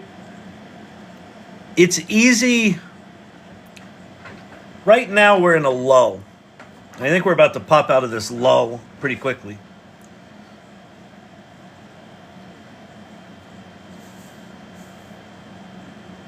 Any technology that is going to change things scares the shit out of people.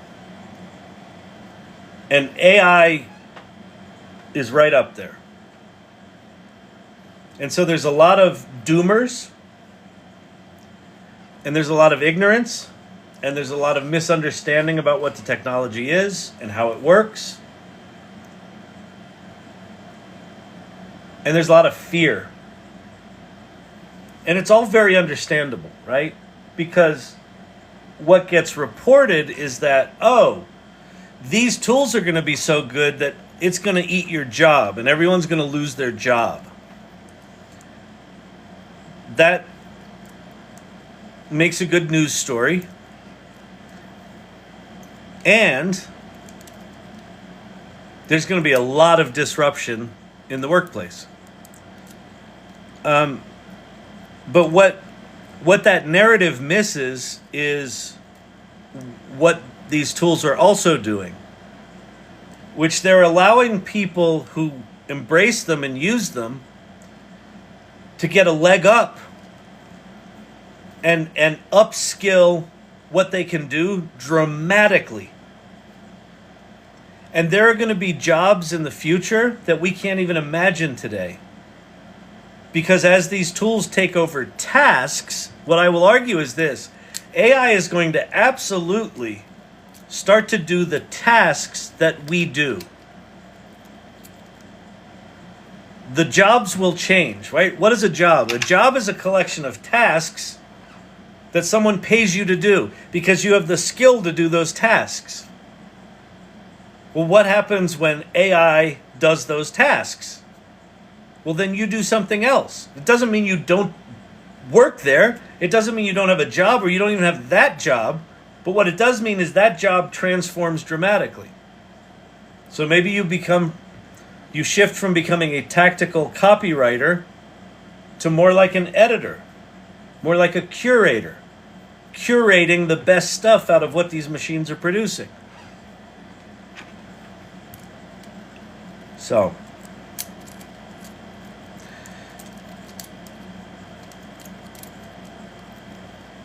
it's when we hit these lulls, like one of the things that I've noticed on Twitter in the past 3 months is that guys like Gary Marcus, who's, I don't know him personally, but God, man, he would not be fun at a party. It's just everything out of his mouth is fucking negative and, see, I told you that ChatGPT wasn't good. See, I told you that AGI wasn't coming. So there's a lot of that right now. There's a lot of people, oh, it's all plateaued. It's over. AI's over. Sorry, that was a hype cycle. That was a hype cycle. The bubbles burst. There's a lot of bubbles bursting right now. Having been through this in the 90s, the bubble hasn't fucking started yet. Like, the boil hasn't started in this soup. Like, the water's heating up, some vegetables are floating to the surface. The hype hasn't begun because the tools are not good enough. And the doomers right now are saying the tools are never going to get better. What are they, 7? Have they never seen a technology cycle before?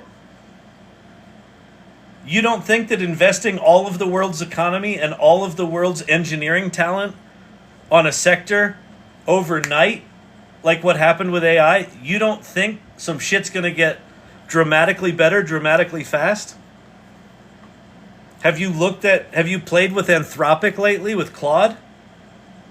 how good it is? Have you played with Perplexity pages and made yourself a magazine article in like 30 seconds? A researched, cited article with images in 30 seconds?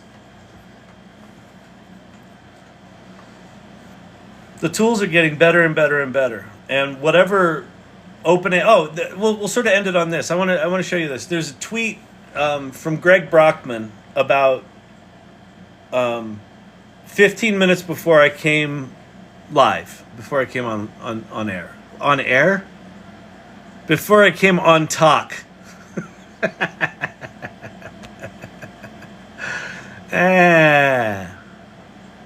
I just want to read it because it feels important to me.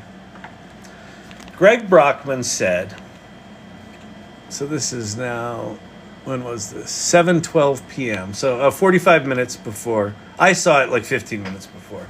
He had just written it. So Greg Brockman, if you don't know, is a co-founder and was the president of OpenAI, or is the president of OpenAI, and announced Monday he's taking an extended leave of absence through January.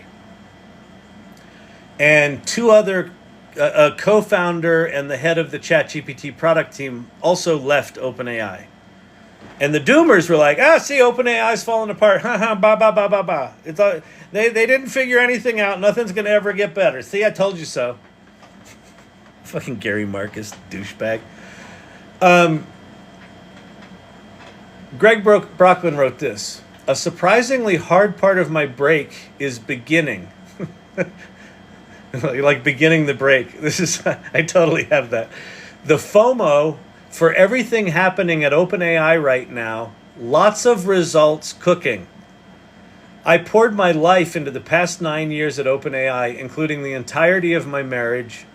The work is important to me, but so is life. I feel okay taking this time, in part because our research safety and product progress is so strong.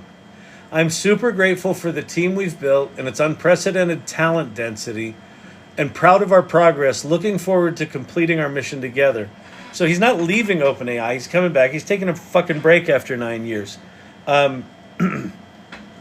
If you look at the account, if you're on X, we talked about this last night, but if you're on X, look up an account called I Rule the World.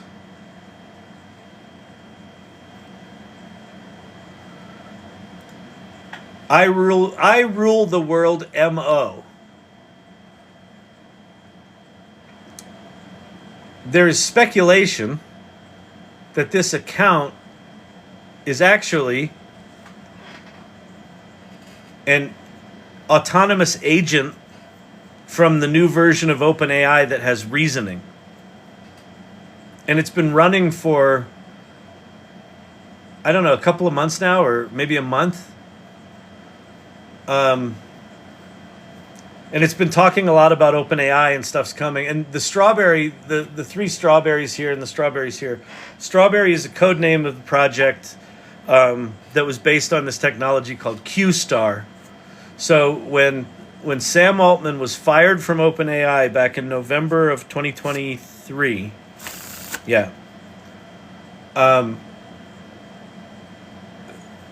the rumor was that they had hit AGI, that Ilya Sutskever saw something and went tattletaling to the board that we've got to do something. And they just fired Sam Altman, and then Greg Brockman retired and all that happy horse shit. The rumor was that it was this Q-Star thing, this reasoning engine. Q-Star is a reasoning engine that sits on top of the large language model. So you've got your large language model, you got ChatGPT sitting on top of that, and now you've got this reasoning engine that'll sit in between those two, where the large language model is going to produce some content, and the reasoning engine is going to basically say, hey, is it any good or not? Did we get it right? And it'll iterate on it before it presents it to you. Is the sort of base level understanding. There's probably way more to it to that than I know, but that's basically what it is. The code name is Strawberry, which is a troll to Elon Musk, which is kind of fun. But you should follow this account because it looks like this could be actually a historical thing, if indeed it is an autonomous agent. Because what it's doing is really good. And if it's basically just building a Twitter following, commenting on and trolling people and responding to people without people interacting with it, that would be a big deal. It may not be that, but that's the speculation right now. So it looks like some shit's going to be launching in the next, month or so that could start to change the game again. So it's good to have some philosophical evenings like this when we're in these lulls, because when these new technologies drop, there's going to be a lot to figure out, a lot to play with, and we'll do a lot of that. So anyway, hope that was interesting.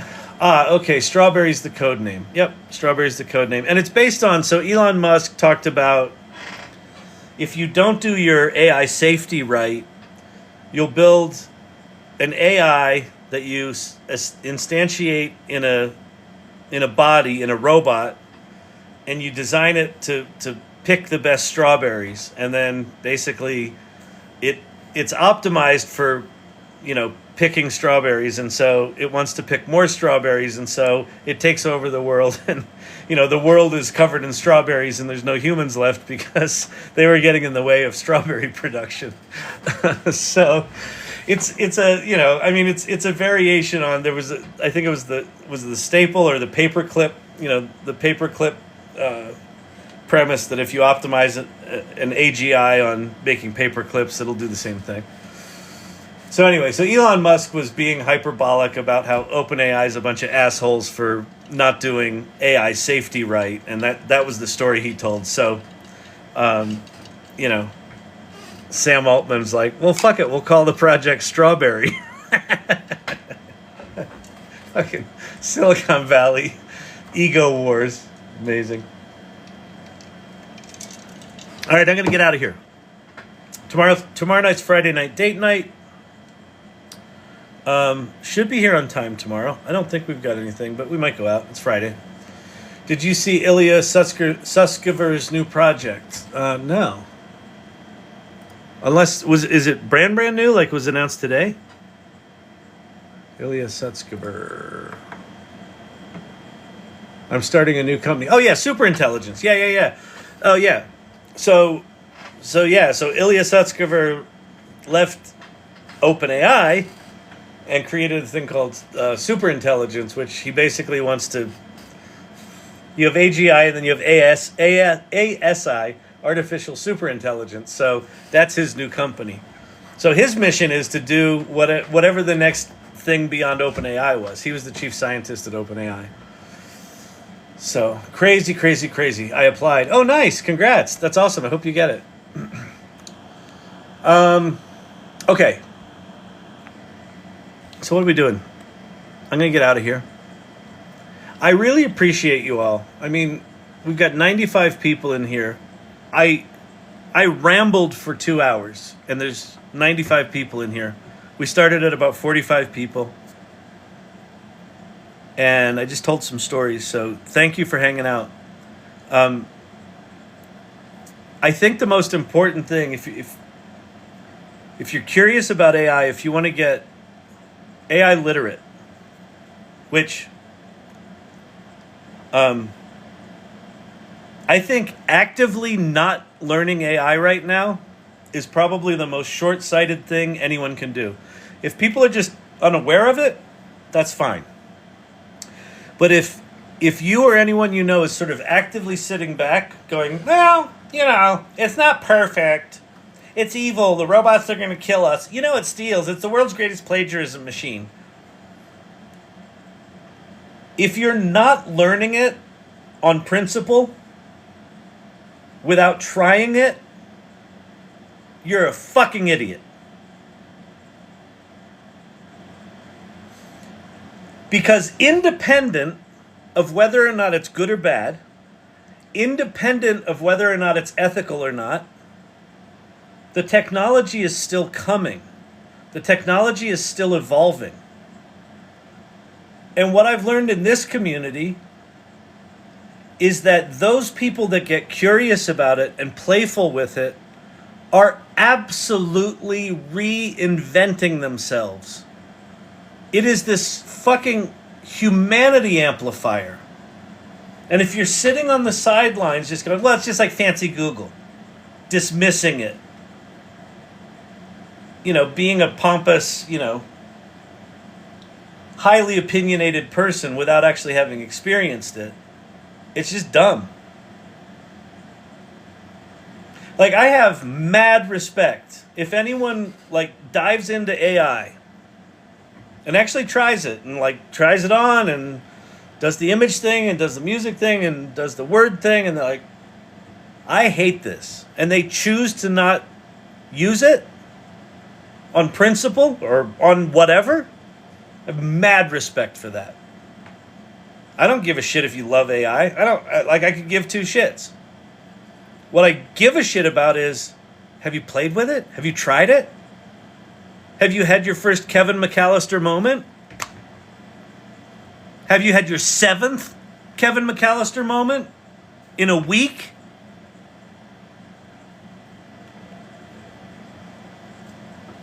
Because if you haven't, you're not trying hard enough.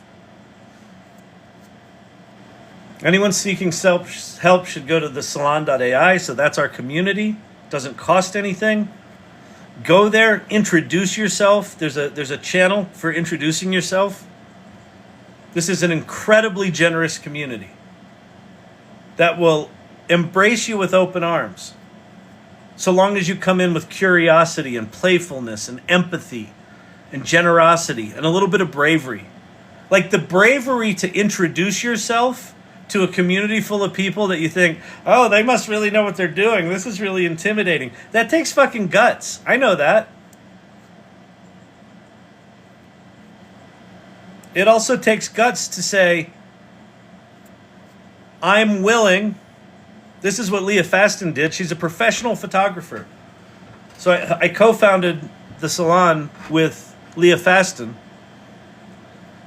largely because she said, I'm ready to jump in with both feet. I'm ready to discover for myself if this AI shit is going to replace what I do.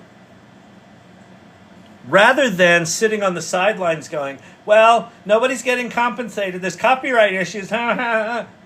Most of the art world right now is sitting like this, or they're being actively hostile to artists that are exploring how to generate art with AI.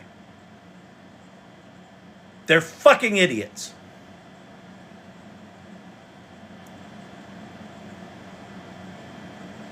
So, if you don't want to be a fucking idiot, get curious, get playful, join this group. This is not like other AI groups. It's not. It's fun. People are into it. We're like, you seem very cranky. Doesn't seem like much fun here. You're yelling at us. Could you stop yelling at us? Jeez. Okay, I'll go try your ChatGPT. Whatever. You can make money with ChatGPT. The button. Get curious about it. There's new people in here from even just moments ago. If you haven't played with ChatGPT, go right now. ChatGPT.com. Play with it right now. I'll get to it tomorrow. It's a little late. Yeah, it's fucking late for me too. I've been talking for 2 hours. I have a ripping headache. Go to ChatGPT right now. Ask it to make you a marketing... Briefly describe your business idea and tell it to come up with six marketing ideas for you. Watch what it does. Tell it the name of your kids, what they look like, what their age is, and ask it to write a children's story for them as the heroes on whatever theme they like the best. Watch what it does. Have it use song lyrics about some douchey old man on TikTok bloviating about the optimistic worldview of AI. Watch what it does. Are you talking about Kyle Shannon? Ask it to make you a picture. Ask it to write you some code. Upload a CSV file of your data. Ask it to analyze that. Watch that shit. Fucking mind-blowing. So, join the AI Salon. Go play with ChatGPT right now. Have yourself a Kevin McAllister moment. I'm going to get out of here. I appreciate every one of you more than you know. Thank you, irregulars. Thank you, mods. I know these nights are tough for the mods because I'm not paying attention to shit. So I know you probably pinned a bunch of things that I didn't look at or comment on, but that's how it goes sometimes around here. Be not afraid. With one of the most comp live experienced hosts with computers, we web and AI. All right, and keep coming back here. Keep coming back. I'm here 5 nights a week, starting at 8 p.m. Mountain. Oh, it's really... You started at 10 p.m. Eastern? Yeah, because I fucking work. I own a company. I come home from work, I eat dinner, watch a little TV, and I get on here. DC kicked a comic artist last month for AI artwork. Yep. Well, listen, here's the deal. If the artist was trying to pull the wool over their eyes and trying to sneak something through as their own artwork and didn't, say it was AI, that's a liability for DC as a company, so they should absolutely fucking boot him. My opinion is this: if you put something out there and you put your name on it, you're responsible for it. That said, I don't think anyone should be required to declare anything as AI unless you're talking about something like, political photography, and then it makes sense. But if I'm putting art out in the world, whether I colored in each pixel in a Photoshop image or whether I took a photograph and modified it or whether I did it in AI, it's no one's fucking business how I created it.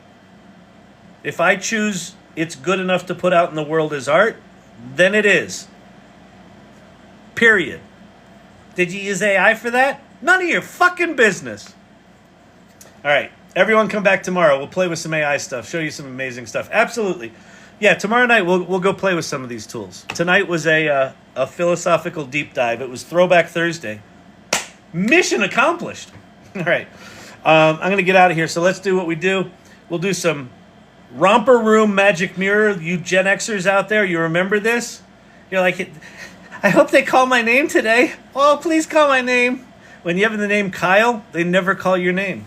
Bob, Mary, Sally. Fuck Bob, Mary, and Sally.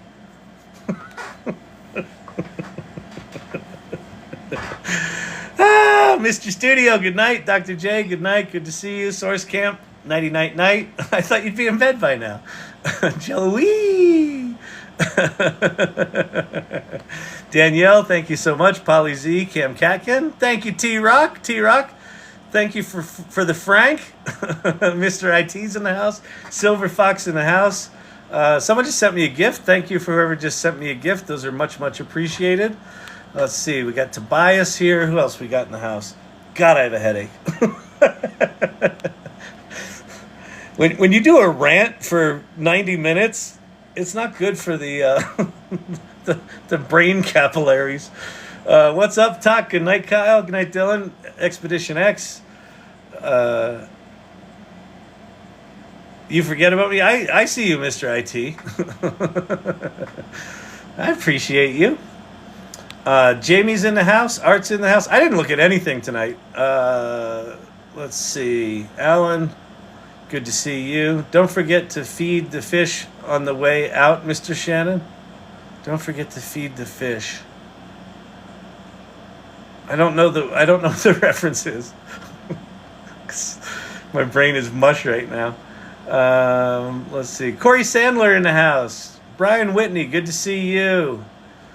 Expedition X. I'll go down to the bottom here. Who else we got going? Office hours tomorrow. Oh, yeah. Tomorrow. Okay. We got 80 people in here. People are dropping like flies because this is over. Tomorrow on LinkedIn at 11 a.m. Mountain, I do a thing called AI Office Hours, where it's just a group of us that kind of show up every Friday and we just hang out. It's a Google Meet, and we just kind of talk. And what's cool is there's a lot of people in that group that are doing really interesting things, and so people are updating us on what they're seeing and how companies are adopting this or not adopting this and what's changing or what's being built. It's a really good group. So find me on LinkedIn. I'm Kyle Shannon on LinkedIn. Tomorrow morning, bright and early, I'll send out a reminder for the AI office hours. All right? You'll see them on my account. Is the AI Salon like school? It's on Mighty Networks, so it's similar to school. Yeah, it's the Mighty Networks is kind of like a cross between Facebook and Discord. It's a solid platform, pretty good. Okay, all right. So Brandon, thank you for what you did. Janu, good to see you. Corey Sandler, Source Camp. All right, I think I got most people. If I missed you, sorry about that. Queen Sheba, good to see you. You've been compared to Mr. Rogers all night in the comments. All right. I think that's a good thing. I like Mr. Rogers. Good night, Kyle. Good night, everybody. Steve H. in the house. Thank you. Good to see you. All right. Joker's in the house. Beautiful. I'm out of here. Y'all are swell. Peace.